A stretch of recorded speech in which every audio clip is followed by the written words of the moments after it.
The Cooperative Governance Minister, Thembi Nkadimeng, gives an update today on some of the disaster funds released to municipalities and provinces. And it comes as we face increasingly devastating floods, droughts, extreme heat and wildfires. The Municipal Disaster Relief and Recovery Grants were introduced in 2011 and 2013 to help municipalities respond to infrastructure damage and to disperse some relief funds. And these grants are intended to fund emergency repairs to essential basic services infrastructure, to also provide temporary infrastructure as well as humanitarian relief. And watching this is Newzroom Afrika's Karinda Jagmohan, who's joining us from Pretoria. Karinda, good morning. So we shared the warnings again from the weather authorities about inclement weather this weekend, and we know that in some parts of the country, inclement weather almost always spells disaster. The relief of these disaster funds is an important resource for municipalities to kind of provide and continue to provide good services to residents. So this is an important briefing, but it's also important to ask whether communities are feeling, the effect of having improved infrastructure in the aftermath of a disaster. Certainly, while we wait to hear the funds that will be handed down to provinces and municipalities to help communities, these questions must be raised. Are these funds being spent for those who are suffering the brunt of climate change? According to a research by the G20 Climate Risk Atlas, they say that the southern region of Africa, where we are, is warming at twice the global average temperature rate. We're a climate vulnerable country, and we're seeing the consequences of that along our coast, specifically KwaZulu-Natal, which has suffered the brunt of floods.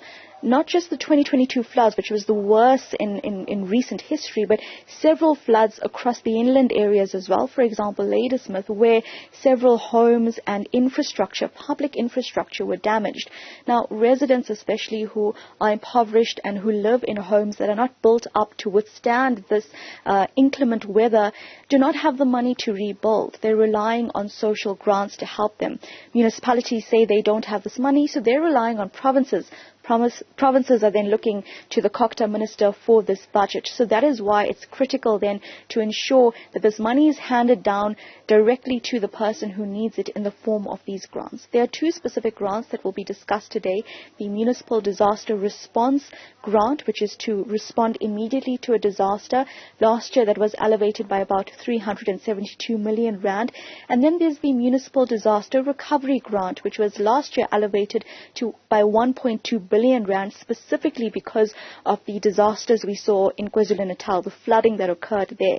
Various wastewater networks, water treatment plants as well, and sewage plants were destroyed by the 2022 floods across KwaZulu-Natal, specifically in eThekwini. And at that point in that city, many residents still are suffering with access to water, and it's compounded by a number of issues as well that are historical in terms of maintaining infrastructure.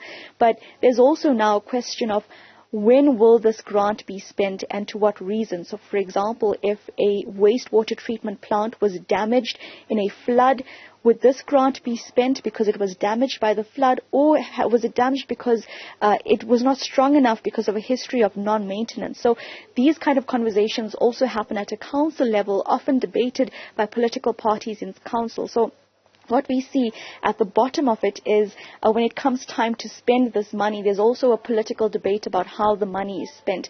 And these questions will also be raised here. This money, the millions of rands that will be announced today that must help the community, it's imperative to note that this is also happening during an election year. So at the same time, there are many opposition political parties that are looking to question how this money is being spent. And perhaps rightfully so, because in many, many areas, specifically impoverished areas, either in KwaZulu-Natal or areas like the Western Cape that is suffering from wildfires, where there's not enough or insufficient capacity to respond to those wildfires.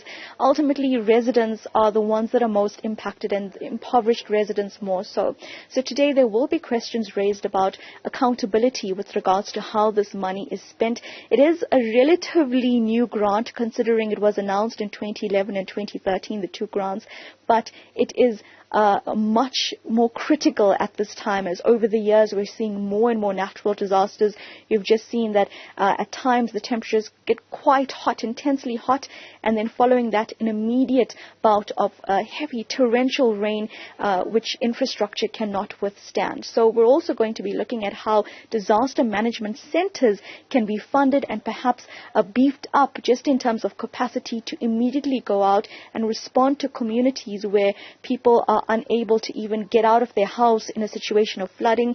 They say there needs to be more boots on the ground. That's what we've heard in our reports in areas like Ladysmith, KwaZulu-Natal, and so these questions will also be raised, especially with regards to how fast that funding can go into municipal pockets and then the residents. This briefing will start at about 10 o'clock, and I'll give you another update later in the afternoon as well.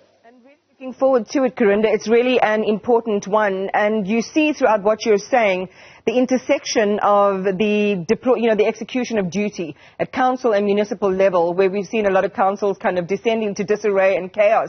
This is the work they need to be doing, making sure that the money that is allocated from Treasury or from government's emergency funds gets to where it needs to go. The fixing and the resolving of issues happens, and communities have access to better service delivery. Karinda, we're going to check back with you a little bit later, and I know you're going to ask some hard questions in that briefing.